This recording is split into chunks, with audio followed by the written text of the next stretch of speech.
Yo, what's up, dudes? So a little bit of news just came down off the wire that I thought you might be interested in.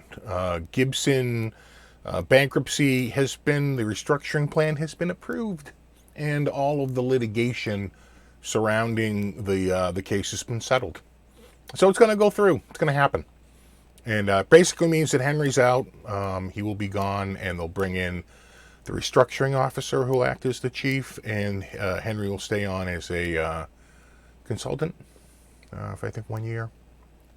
And it basically means that, there was some murmurs out there that this wasn't going to be approved. But just to give you a little breakdown on that, there's a pecking order to who gets their money. Secured creditors at the top, they're in the catbird seat.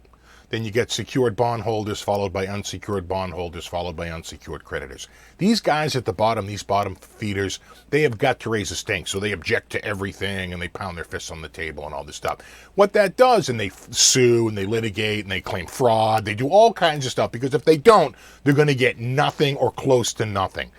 So they make a big stink. This is very common. And then what happens is the people at the top, the people who are going to get 100% of their money, if it's truly a buffet in line, those guys who go up first get all their money.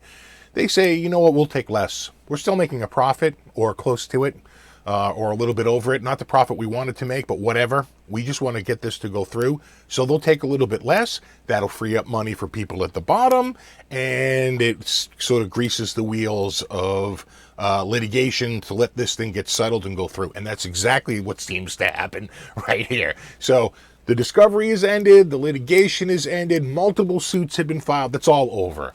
The foreign Chapter 11s and all that, it's all been approved. The global plan has been approved. Everything's been approved. The restructuring plan will now go before the judge, where the parties have agreed to it. They're probably going to bring him or her a joint memorandum of settlement, and basically, go before the judge and say, this is what we've agreed will happen. And the judge, as long as it's reasonable and within the parameters of the court, it's most likely to be approved, right? I don't see anything that would not make it approved because, like I said, the parties have settled it themselves. Really, all the court has to do is listen to objections and then weigh those objections. And when there are no objections, if everybody's settled, then what are they going to do? They're going to put it through. So I think it's pretty much a done deal. Well, there's your little Gibson update. The plan's approved. They are reemerging. And there you have it. All right, dudes, as always, thanks for stopping by, hanging out. Rock on.